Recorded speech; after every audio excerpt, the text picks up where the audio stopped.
What's up, you guys? In today's video, I'm breaking down my Chicago house hacking deal where I generated over $100,000 in equity and over $4,000 per year in annual recurring cash flow. In this video, I want to break down exactly how I went about finding the deal, break down the actual numbers in the cash flows that I receive, all the expenses, and how everything stacks up at the end of the year, and walk you through step by step on how you can do this yourself and all the things that I learned along the way. So let's get into it. So first, let me give you some context on this deal in particular. So when I first moved to Chicago, I had to rent, which was a big change for me because I was originally owning a house, I was renting out rooms, basically living for free back in Michigan. And so when I got to Chicago, one of the first things I did was I set up essentially filters on Redfin that would send me alerts for exactly what I was looking for. And at the time I was looking for, I figured I was paying roughly $1,800 to $2,000 a month in rent in the city of Chicago for a one bedroom. And so I was looking for roughly a $300,000 to maybe at the top end $350,000 for a condo in the city. Ideally 2 beds, 1 to 2 baths was my target. And for that cost, I figured, after all my expenses, tax write-offs, etc., I would have been netting right around what I'd be paying in rent. And I felt like that would make sense for a good deal. Now, that was the start of it. I created some search filters on Redfin, and I was just getting constant reminders for all of the things that kind of came on the market. So a lot of time went by, and I was just kind of paying attention, getting a feel for the Chicago market because I didn't know it well. And eventually, one day, something popped up that caught my eye, and it was this 2-bedroom, 2-bath condo in the heart of downtown Chicago, kind of edging on the border of West Loop. And I knew it met all the criteria of what I wanted. And looking at the inside of it, I felt like all it needed was a little bit of updating. I could force some appreciation. I wouldn't mind living there throughout the process. And that was just it. So this was like the winter of maybe 2017. Went and saw the place. It was for sale by owner. The owner was somewhat distressed in that he had been renting it for some time, didn't want to do it anymore, needed the cash and wanted to get out. And here I came along. Originally the place was listed for $350,000. I came in, I ran my numbers. So that was like the very first step in this process was running the numbers. And the way I looked at it was, yes, I would live there for some amount of time if it was comparable to what it would cost me to rent in the city. And then I played it forward and asked myself, okay, if I were to rent this out, what rent could I command? And would that rent cover all the expenses and then some? Would I actually be able to cash flow on this property? And that's how I went into it. And so when I went back to the seller, I made my offer. Everything was premised around that. And I'll get into the details of the numbers in a moment, but that was the start of it. So I basically worked with the seller. For sure, there was some back and forth. We negotiated and eventually ended up getting that place from $350 to I think it was $341 and some change. And then we closed on the deal. One other thing I'll highlight here is the advantages of buying a place as a primary residence. So this was your kind of traditional like house hacking deal. And what I mean by this is when you buy a place as your primary residence and you're going to live there for some period of time, you don't need 20% down. And in this particular case, I was able to come to the table with just 5% down on roughly $341,000. That's like $17,500 that I had to put down. And I had just like saved that up after some bonuses I got from work and some savings I'd put aside. And so I was able to get into this deal with just 5% and kind of get to work. And so that's how it all started. So there's huge advantages to doing primary residence in terms of the down payment you could put down. I could have also done an FHA loan, which requires only 3.5%. The problem with FHA, in my view, is you pay a little bit more in the APR, and you're also going to have PMI, which is there for the life of the loan, meaning I would have had to refi out of that in order to get rid of PMI. Whereas I went with a conventional loan, 5% down, and as long as I'm able to prove out the equity, I'm able to get the PMI dropped, or I'd have to refi out, which I was able to do, which I'll get to in a little bit. So the goal with this property was to apply the BRRRR strategy, BRRRR strategy. So that's buy, renovate, refinance, rent, and repeat. So I'm going to talk through all of those aspects of how that worked on this deal and how I went about it. So The first aspect of this place was doing the renovation. Now, my approach was to do a lot of this myself, which I realize most people probably aren't up for. But there's a couple ways to go about it. You could either hire somebody to do that. It's going to cost you a little bit more. That's definitely an option. In my case, I was open for the challenge. I was up for learning along the way. YouTube becomes your friend, Google becomes your friend, and most of these things are solvable. And the way I approach this is, if I couldn't figure it out on my own, I would just pay someone to do it for me, and I'd learn from them in the process. And so this is kind of how I went about the renovation. Now, the key things about walking into renovations, you have to understand how big you actually think it's going to be. And I'll show some pictures of this, but basically, the main things this place would needed was the big ticket items for anything that you buy. Kitchens, baths, paint, and like good looking floors. And that was basically all I had to do. I tackled a pretty big project in this one in terms of the actual kitchen remodel, but the whole point was to redo the cabinets, redo the countertops, new appliances, redo the floors, paint, and then fix the bathrooms. And so that's what we went for. So let's talk at a high level some of the numbers on the renovation of this place. So again, I'm $17,500 into this. My goal for this property was buy it at roughly $340,000. I thought for sure, looking around at comps in the market, that like a renovated place would probably go for a little over, $450,000. So in this deal, I was going for that delta spread between the $340,000 that I bought it for to the $450,000 I thought it was worth, net any of the expenses I would actually be putting into it myself. Now, the kitchen was the first thing I went after. In this case, I spent probably about $7,000 in brand new cabinets. There's some awesome online places that actually give really good discounts for really good quality cabinets. I think the place I went to is actually called just cabinets.com. They help you design it. It was a great experience and it worked out really well. The only challenge with that is they ship them to you and you have to install them. So I spent a considerable amount of time learning how to install cabinets, how to get everything perfectly level, both the uppers and the lowers. And I had a buddy help me over a weekend to actually hang all these. So that was the first phase. The second phase was countertops. So probably spent another $3,000 on countertops. I went with a cheaper option, which was actually a quartz countertop, and basically hired a guy to come in. I picked out the slab, they came in, they fit it, and that whole deal was around $3,000. And the next piece was hardware and appliances, where I spent probably another $5,000. So if you're keeping tabs right now, we're at roughly $15,000 in expenses so far. After that, the next big project I wanted to tackle was doing all of the floors. I found a couple contractors. I had maybe 3 or 4 quotes. I was really surprised by that process because I found quotes ranging from anywhere from $1,500 to $5,000, and I really had no gauge on who was good. First of all, everyone I picked had great reviews, but why would I pick one over the other? So I ended up landing on the guy for right around $2,000. They came in, they did a really great job. I did a darker stain on the floors, and it just was incredible how it popped. And the last piece was just painting. So I did all the painting myself throughout the place. Again, 2 bedrooms, maybe 1,200 square feet. Not a ton of space to actually do on your own. And then at the end of it, I had 2 final projects that I worked on. One being an actual bathroom remodel. I would say I spent probably about $5,000 in materials on the whole deal. Again, I'll show some photos on this one, but another $5,000 or so there.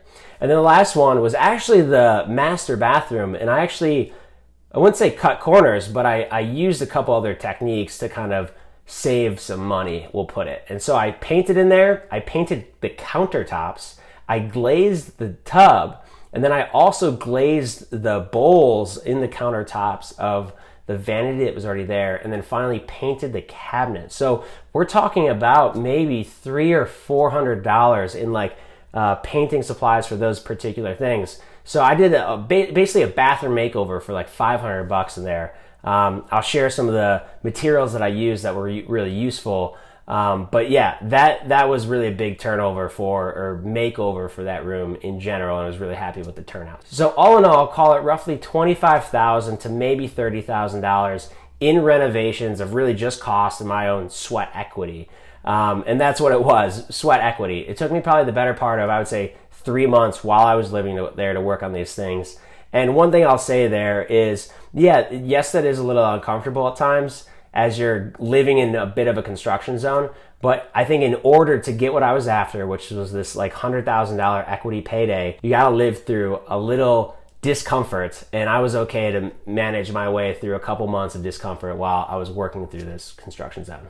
So that's just it. The renovation was done. I was living in the condo, happy, loved the space that I was able to live in and enjoying the fruits of my labor as I was there. Now, the next piece of this strategy is to refinance, or what I'll say in this case, actually restructure. And by restructure, I mean restructure my debt. So traditionally what you would do is probably do like a cash out refi in the BRRRR Strategy approach. But in my case, I didn't end up doing a cash out refi. Rather, what I did was I did a home equity line of credit. And the reason I went for that approach is because it has a couple benefits to it.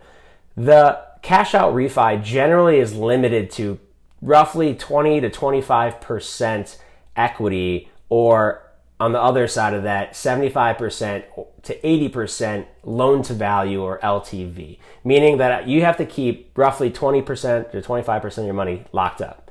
Now, with home equity lines of credit, a lot of banks, well, I won't say a lot of banks, but some banks will offer you up to 90% or even in some cases 100% of the value of the home. Now, the trade-off here is you're going to pay a little bit more in interest. It's likely going to be a variable rate, and the term is not going to be quite as good as a 30-year fixed mortgage. It's probably going to be a 20-year amortization on a variable rate, which is not ideal, but it's a little bit more flexible and it allows you to access way more of the capital there.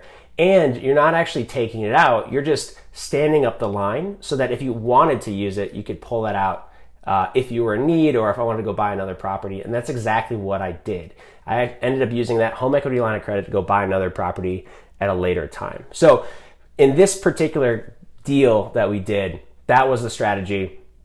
Restructured the debt, pulled out a home equity line against it, and then I had that at my disposal when I was ready to use it. Now, the next piece of this is renting out the property. And so in this case, I was pretty happy living in the house that I just, or the condo that I just renovated. It was a beautiful location. I could walk to work. I could walk to West Loop bars in the city. I was pretty happy with things, but it was a 2-bedroom, 2-bath. It was bigger than I needed. And I felt that if someone was going to pay me to rent the place out at the number that I thought I could get, I was like, all right, pay me and I'll move out. And so that's what happened. I listed the place on Zillow, Craigslist, a couple other places. I ended up finding somebody, I believe, on Craigslist of all places.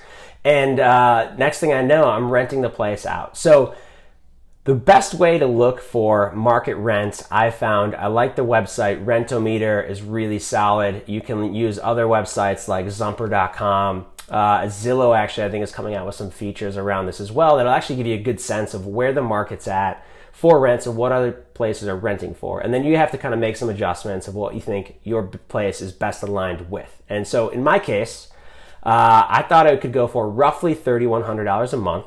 On top of that, I had parking that I could either rent out to that tenant or to another tenant in the city. And parking in the city usually goes for right around $225 a month. And so that's what I landed on. And so I ended up renting out the place for $3,100. I ended up renting out the parking for $225 a month. So roughly I'm all in $3,325 rented. And if you follow any of the rules in real estate, that's roughly the 1% rule that a lot of real estate investors go by when they're looking at the price of the property relative to what they can rent it out. The last piece of this is really just repeat. Do this over and over and over and again. Continue to accumulate the assets, continue to accumulate the cash flow, and this is how you're going to build long-term wealth, generate semi-passive income, and build towards that future that you're looking for. And so that's my game plan going forward. But aside from that, let's go into the actual numbers of this place, and I'll walk you through how I evaluated it, all the costs and expenses that are actually the actuals that I incur today, and how that results in the net cash flow that I get on a monthly basis as it is to date.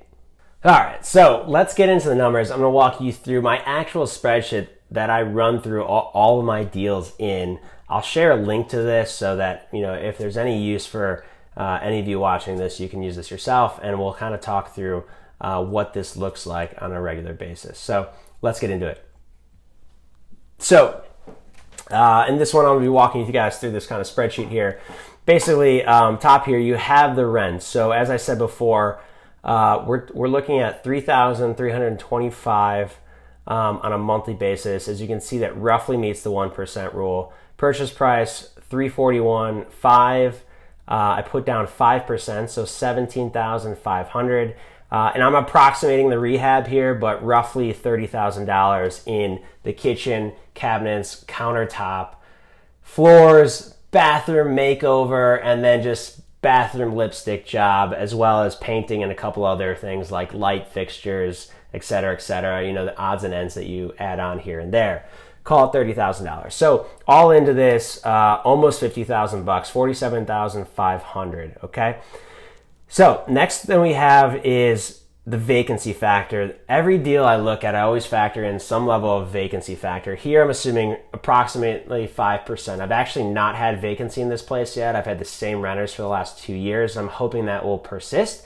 But if you look at this is roughly $2,000 a year. So you figure of 1 month's rent, that's like 2/3 roughly of that rent. So you'll figure the place goes vacant for a couple weeks, call it 2 to 3 weeks, while you're trying to re-rent it and maybe clean up the place in between. That would be kind of your vacancy factor. And obviously it could vary in and outside of that, but that's broadly kind of what I felt was reasonable in this case. So the next piece here is capital expenditure. All that means is me setting aside some money for some anticipated investment in appliances or HVAC or plumbing or something like that. Now I already did HVAC, so that's kind of not a concern. Already did appliances, not really a near-term concern. Water heater, that's a possibility. That could be, call it a $1,200 expense. Really unsure, but the point is every year you're kind of socking away some cash that you're not taking out as cash flow, and you're planning for these expenses. I do the same thing on repairs and maintenance. I keep the same, in this case, 3.5%. Not in all cases is that probably the case, but again, this is a condo, a little bit lower maintenance. I don't have a roof. I don't have all these other things to be worried about. These are one of the benefits of being in a condo. Same with utilities. All the utilities in this case are paid by the tenant. No yard care, it's an HOA. The only downfall here is, yes, I'm paying a little over $400 a month in the HOA, but as a part of that, they take care of a bunch of building things. They take care of, water, trash, some of the utilities, cable, etc. So that all is part of that. Now, again, I don't have any property management fee in here or realtor fee. A lot of times people will pay a realtor to place tenants, but I feel like technology is good enough these days. I can find people on Zillow or Redfin or Cozy.co and manage it myself without a problem. Now, on this place, taxes are roughly $6,500 a year. Only paying about $400 in insurance. $392 is the actual number. And then my mortgage here on that roughly $307,000 after my down payment, currently at 4.25%. As I'm speaking today, I think interest rates are about 1% lower. Ideally, I could refinance this at a lower rate, but nonetheless, this is what I'm locked in at for the time being. So all in all, you see I'm paying roughly, my break even on this is right around $2,500 a month in HOA, taxes, insurance, and mortgage. Now, I have this broken down into net operating income. All that really is a reflection of is my gross income net my expenses is the net operating income. That's not really relevant, I would say, in residential investing, but I think it's a useful number to think about. It's probably more relevant in commercial or large multifamily investing, but I like to see it here as a breakout as well. But more importantly, after all of my expenses, after taxes, insurance, my mortgage payment, everything considered, I'm earning $438 a month or $5,251 annually on this deal. That's, again, net expenses. So, I mean, what could you do with $400, $500 a month in pure cash flow that you could reinvest or put towards something? Now, this is just one property. The goal here is to get tens, if not dozens, if not hundreds of these throughout my lifetime. This is a long-term game. The other thing I'll point out here is, I won't get into the tax implications and some of the things I broke out here, but the very bottom line here is the principal reduction and the total benefit. So the number I'll call out here is $697. So including the cash flow and including what my tenants are paying in the mortgage payment towards the actual principal, I'm getting a total benefit of just under $700 a month just by owning this place and having these guys rent it out from me. The last thing I'll call out, and this is how I measure or evaluate most of my properties, is I look for the cash on cash yield. So what I mean by that is the cash flow relative to the money I've invested in the property. So in this case, we have $47,500.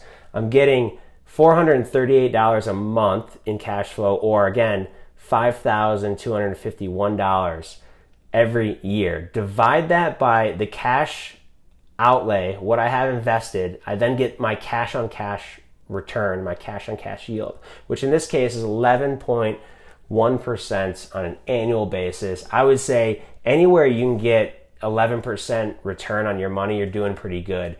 If you incorporate the actual benefit of this and the principal pay down, I'm making just under 29% on an annual basis in terms of total return on my money, total return on my capital, which I don't know about you, but I don't know where many other places you can go and actually make 28, 29% return on your money. So that is this deal by the numbers. These are all the considerations. I've had this place now since 2017. It's been rented out for the last 2 years. I'm hoping to renew again this year and continue this on. If not, I'll find someone else to rent it. It's in a great location in a great city, so hopefully more on that to come. That's all I got for you on this deal breakdown where I applied the BRRRR strategy in tandem with the house hacking strategy on this condo deal. I learned a ton along the way, and hopefully some of the things that I learned and I shared with you today will help you apply these to your next deal, or just help you think about real estate and how you might want to incorporate it in your life. If you learned anything in today's video, please smash the like button. If you want to see more videos like this in the future, please subscribe to the channel. Otherwise, until next time.